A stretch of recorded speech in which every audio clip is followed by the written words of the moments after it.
welcome back to another episode of Real Results with Coach Joe. I'm your host, Coach Joe Villegas, and this is the program where we help you improve your health, increase your wealth, and live a more fulfilling life. And I'm super excited for my guest today. I've got Coach Vin Infante with me.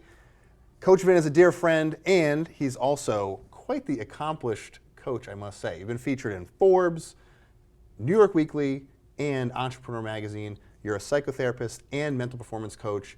Vin, I'm pumped to have you here. So I want to hop right into this thing, and thank you for being here.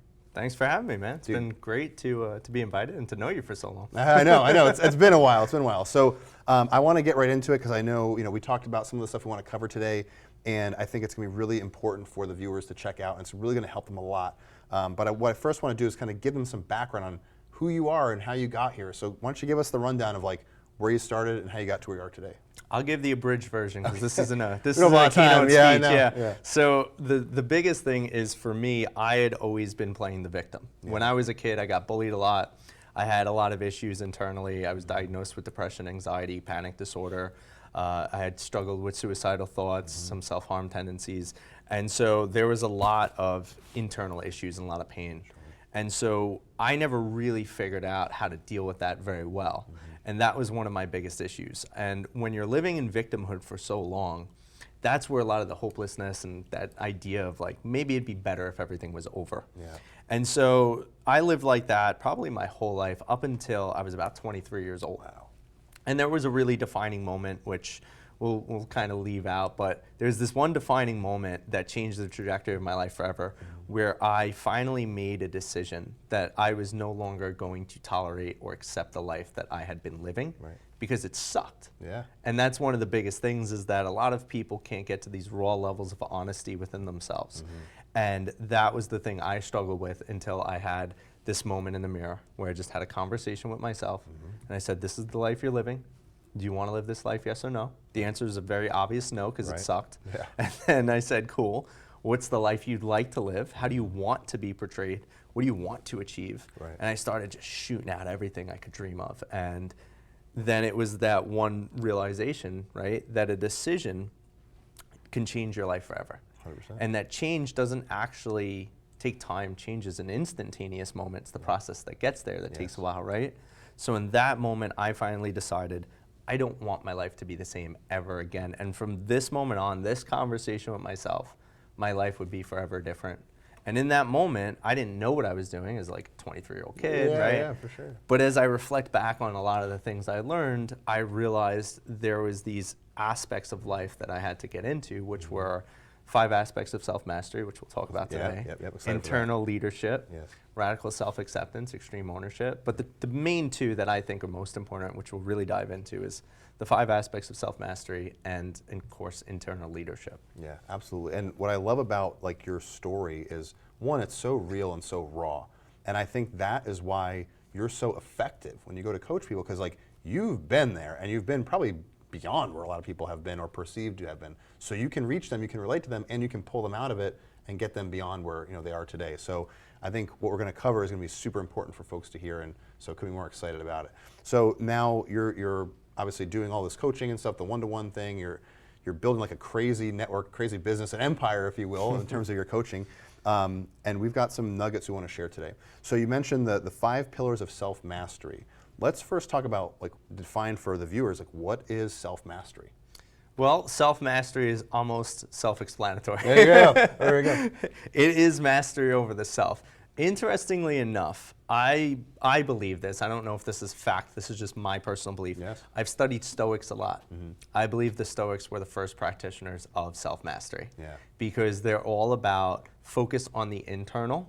The external doesn't matter. Like somebody says, there were some great stories of Stoics that they were like, hey, they're gonna put you to death tomorrow. Like they're gonna come, drag you out of your house, kill you in the square. Right. And the guy's like, huh, all right, we're partying tonight. Right. He's like, you're not gonna run? Why bother? I'm gonna die. Why? He's like, you're not afraid? Why be afraid? I'm gonna die. Right. Either way, yeah. And it was so interesting when I read about these stories, and I was like, wow, this is fascinating. Yeah. And I segued that because I realized this is essentially what I started doing when I stopped playing a victim and started taking ownership and control over my life. Yeah.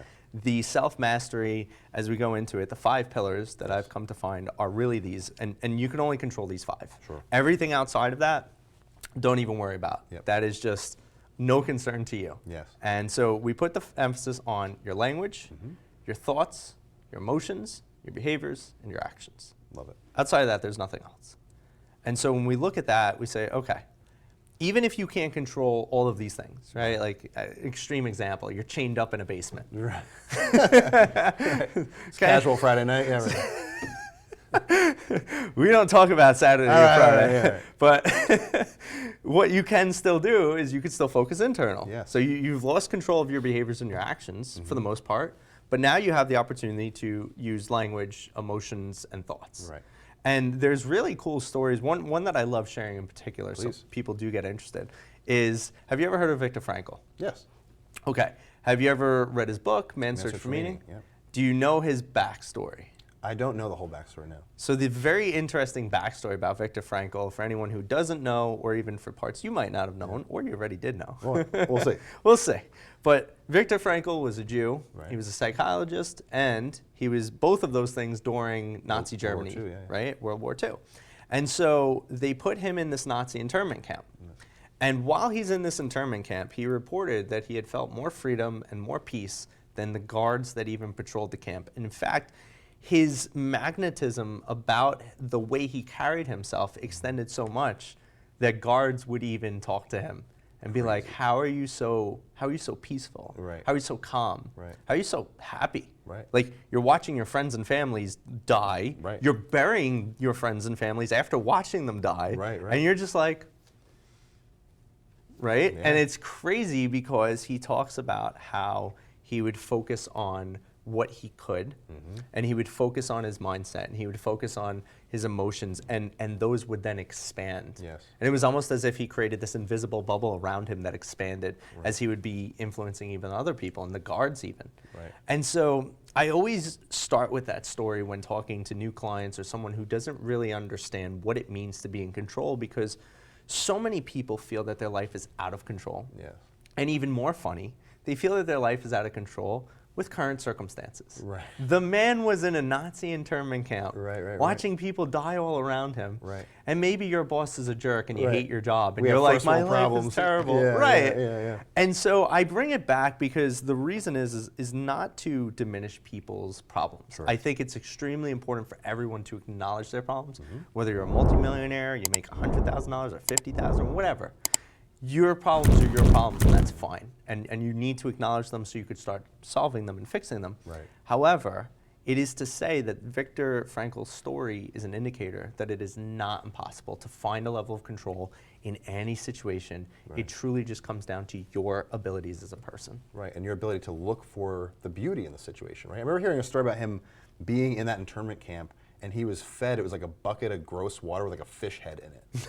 And he's staring at it and like saw the beauty and like the water and the reflections and all these things, and it's like, to a normal person would be the most disgusting thing they ever saw.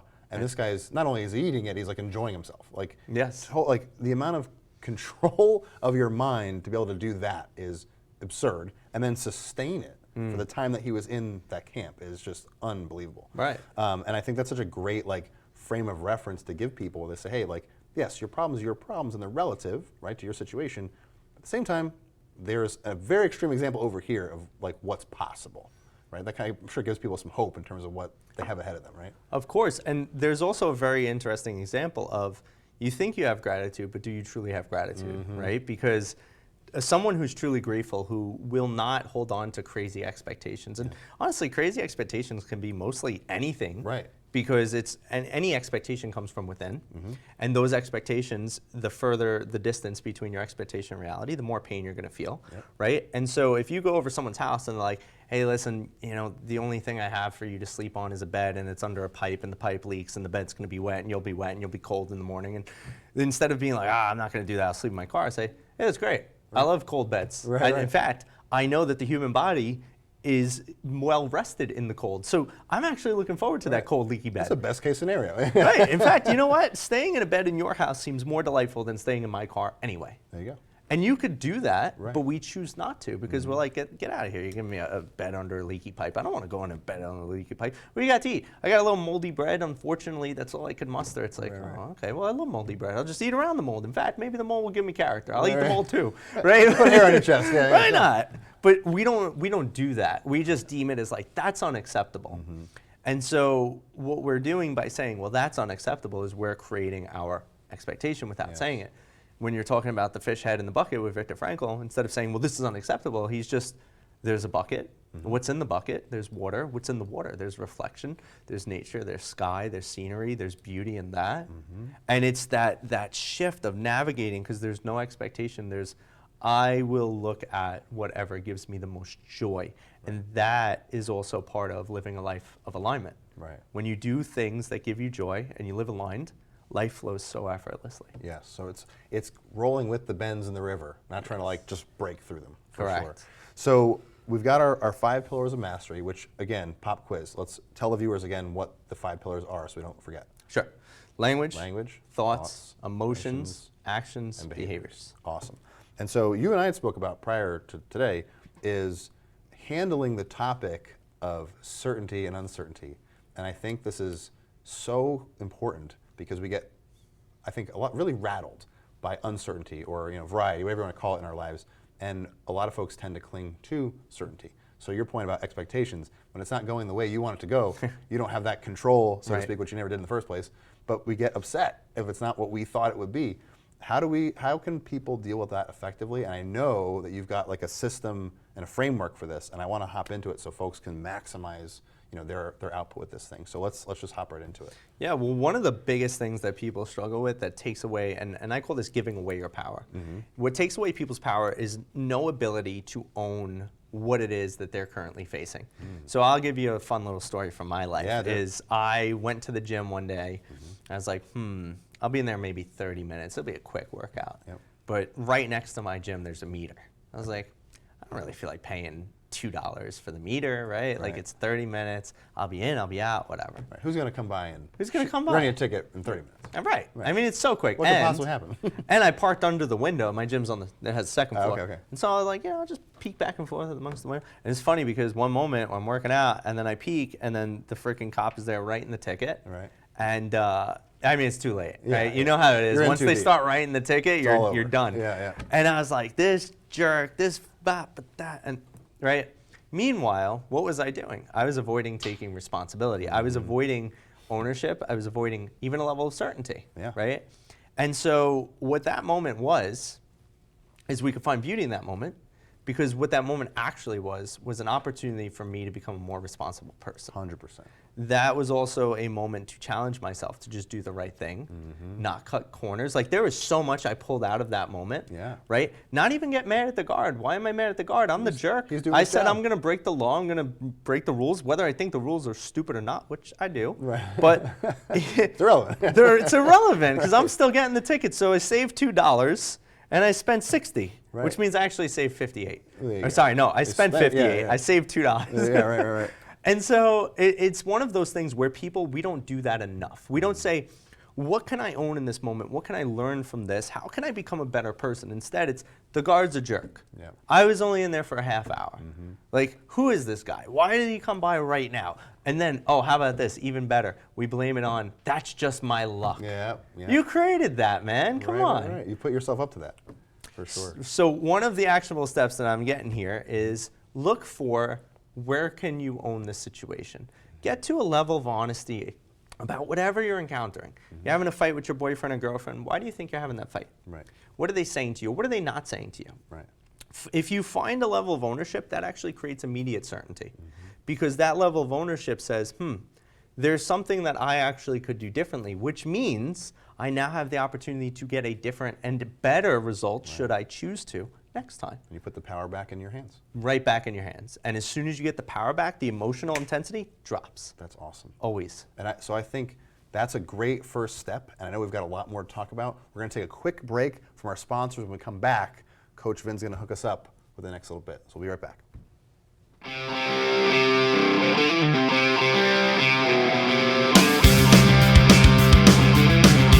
Want to mix a Wawa Club? Is it the crispy bacon on the turkey BLT? The endless layers of flavor of the buffalo chicken salad? Or is it a secret handshake? Nah. At Wawa, there's a club for everyone. Find yours today. We ride for those who died. The Police Unity Tour and RVN Television is bringing to you a show called On Your Honor, Straight Talk. And I'm your host, Patrick Monturi. I am a retired police chief from Florham Park, New Jersey, and I am also retired from the National Law Enforcement Officers Memorial in Washington, D.C. I am currently, for the last 27 years, the CEO and founder of the Police Unity Tour. And this show will bring to you straight talk about law enforcement, the actions and heroism that is provided to you, the citizens of the United States, as well as their actions in falling in the line of duty, as we could see some of the stories that surround that. Again, please watch us on RVN Television and be safe. Take care. At Jersey Mike's, they slice your order fresh right in front of you. And let me tell you, watching that can send a rush of emotions through a person. Excitement, impatience, baby-like wonder, indecisive, anticipatory chewing, nervous pacing, happy claps, and finally, jealousy, because that's this guy's sub. I should order one. Good idea. Sliced right in front of you. It's a Jersey Mike's thing. A sub above.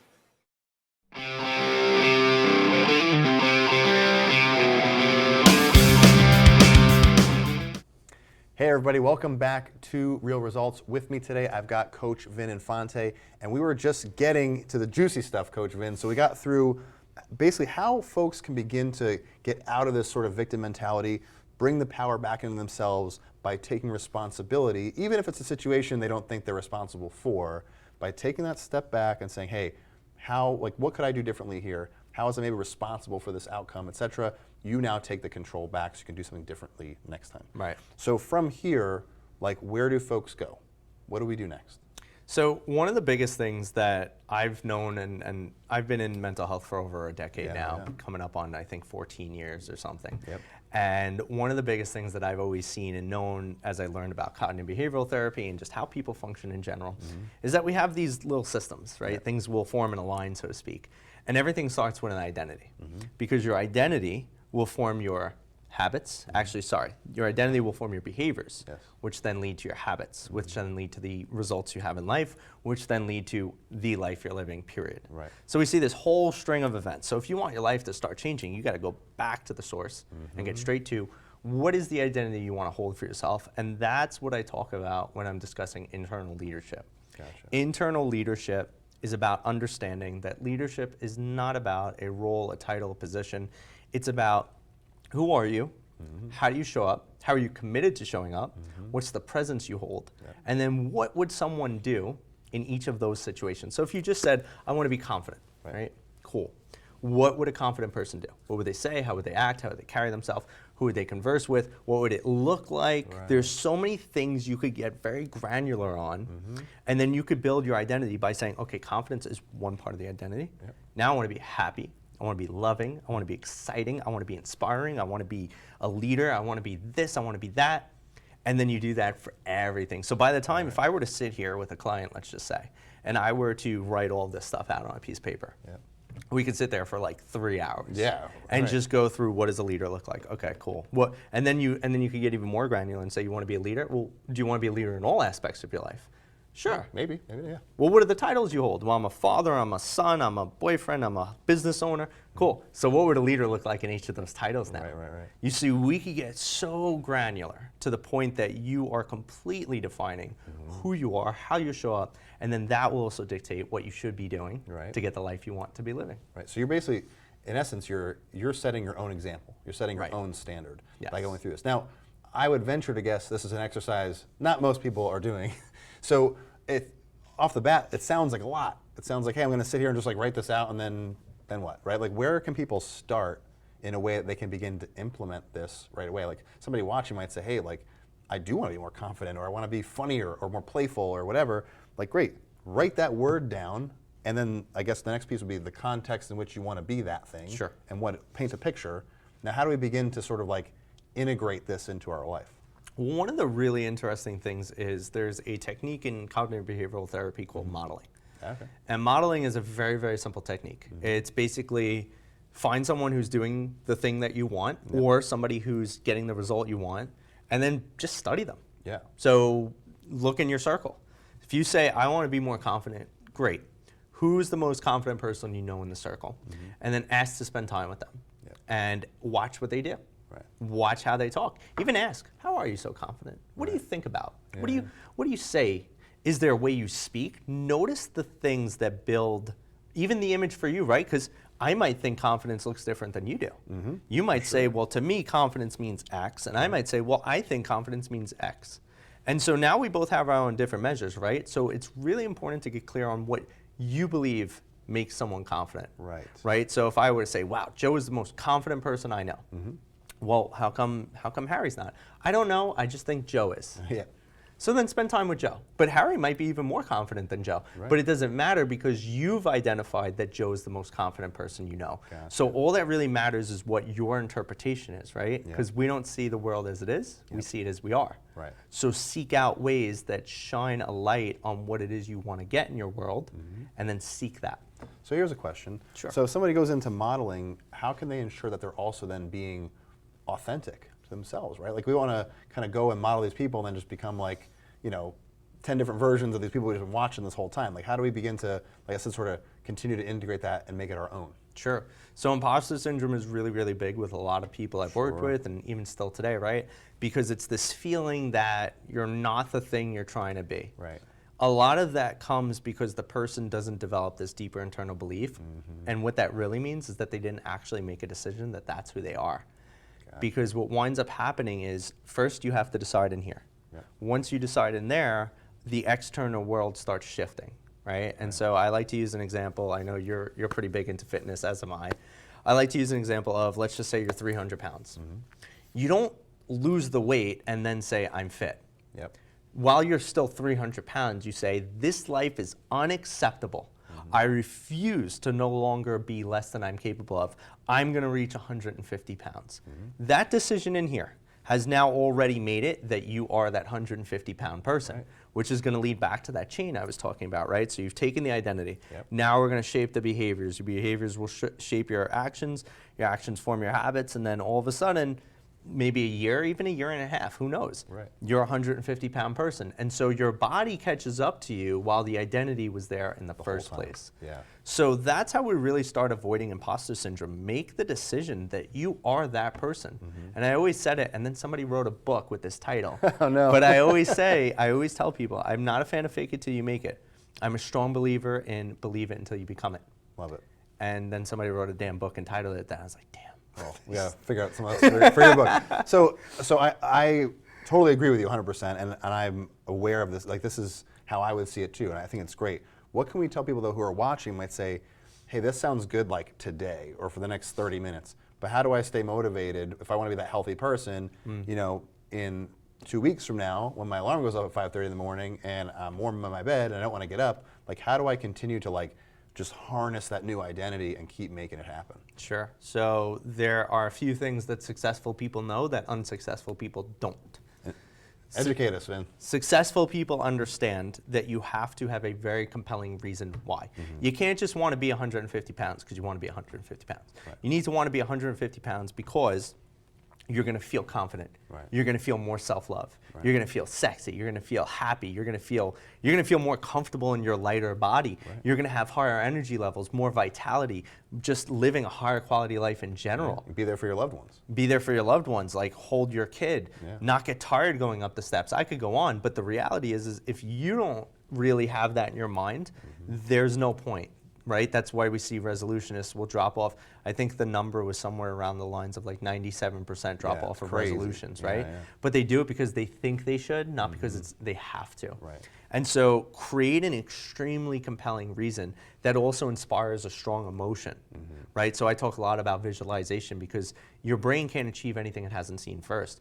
And when you visualize something, what you're doing is you're calling the experience into the present moment. So you're already seeing yourself as this 150-pound person. Right. You already know what that feels like. You don't want to stay as the 300. You're like, holy crap, I got to get that because this feels amazing already. Yes. So that's one thing. Number two, is shifting your perspective. A lot of people are focused on the short-term pain. It sucks to get out of bed at 5 a.m. It really, really does. So we don't want to do it. Right. But if you shift out of short-term pain, you're going to feel a lot better and start focusing on the long-term pleasure. And then lastly is really just committing to it because of the fact that your life is so unacceptable the way it is. Yes. You know as well as I do, we don't change because things feel great. We change because things suck so much we can't deal with it anymore. Yeah, Right. 100%. So get on those 3 points and you will actually achieve some real change. Yeah, and it's funny because I've never met anybody, like when I was coaching CrossFit or whatever, clients I work with, who feels worse after leaving the gym. Right. At least mentally, anyway. Right. Like they always might go in and say, "Oh, it's early. I'm tired, cold, whatever," and they always come out with a smile on their face and they're like talking about how great life is and all this stuff. So really, your feelings in the moment of making that decision don't matter. Correct. It's, hey, the work's got to get done, and the way you're going to feel after is going to far outweigh how you felt at 5:30 in the morning when your alarm went off. So you have to just cut it off, make that decision, and make it happen. And you need that proof, right? You need that verification that, oh, I did wake up at 5. And though that sucked, I woke up at 5, I got to the gym, I feel great now, and I have so much time to do what I want. This is actually really, really great. And start building that emotional intensity to the fact that that's better than what you're doing. 100%. I love that. So let's keep building on like what folks can be doing. So we went through like the identity piece. We're kind of getting into more of like the 5 pillars. Like, where do we go from here? We've sort of identified, hey, I want to be this way, feel this way, act this way. Okay, great. How do I start to continue to integrate more of this into my life and continue to grow that self-mastery? Hire a coach now. Yeah, right. Hire Vin. There you go. Hire me. I'll whip you into shape. The best thing to do is really to create an action plan, right? What's that old saying? If you fail to plan, you plan to fail. 100%, yeah. Right? And so a lot of people aren't clear on what they want. And so same as like kind of what we were just saying about the weight loss. Yeah. All right, you want to lose weight. Cool. If you lose a pound, is that good? Right. Right? And so a lot of people don't create clarity in their plans. Like, well, I want to lose weight. That doesn't mean anything. You're going to quit in a week because you didn't have a goal and it doesn't make sense to you. But if you say, I want to lose 150 pounds. I'm going to work on this for the next 3 years. I'm going to start building a habit of getting up every day at like 6 a.m. I'm going to not check my phone for the first hour. I'm going to not check my phone for the last hour before bed. I'm going to make sure I order the proper foods in the house so I'm not tempted to order in. Right? And so you start doing things that can actually take you out of your previous identity, your previous habits, by putting in place different things, right? Because when we look at neurology and how the brain works, everything we're doing is forming grooves in the brain. And those grooves are your patterns. If you want to break a groove and you want to smooth it out, you have to create another. So that's like, when people, for instance, they want to quit smoking. What do? All of a sudden they start becoming habitual gum chewers. Right, or eaters or whatever. Yeah. Because they got rid of it, but they replaced it. Same with this. So if you want to replace something, you have to start actually putting the plan in place to do it. And a lot of people fall short specifically on that because I want to make more money. I want to lose more weight. I want to be happier. I don't know what and I even yell at my clients. I'm like, I don't know what that means. I can't help you because I don't know how, because you're not telling me what you actually want. You're telling me some arbitrary bullcrap that you probably heard, like, well, I should be happier and I should be thinner and I should have more money. And like, that doesn't do anything. Yeah, right. Well, you should. Okay, right, great. Yeah. No doubt. It's funny because an analogy I heard was like when you look at those big like shipping vessels, like all the containers on them, they weigh like 200,000 tons, like monster ship. The rudder itself weighs, I think it's like less than 1/10% of the total weight. But it's the one thing that steers the boat. And so like having a goal and having a plan for that goal is that 1/10% that's going to steer the rest of you to where you want to get to. So you have to have it written out. So just to kind of like summarize, because I know we're kind of running out of time here. So for folks who are watching and they want to kind of begin to implement this, is figure out that identity piece first, figure out where you want to implement that in your life, and then write out that plan, and then figure out your why. Like, why is that so important to you? And commit and stick to it. Would you say that's a good summary for today for our... I'd say that's a good summary. I did a good job? Yes, on the final? Did good. Yeah, okay, awesome. Nike would say just do it. Perfect. Awesome. Well, Vin, I loved having you here. Always learn something every time I get to talk to you. Where can folks find you if they want to continue learning? Let them know. So the best place you guys can find me is you can go to my website. It's www.vincentinfante.life. It's my whole name.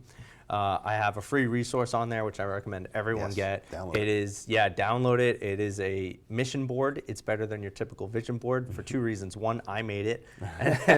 And number 2, because I really put a lot of effort into making it more of a dedicated tool that you could use instead of a useless wall decoration like your average vision board.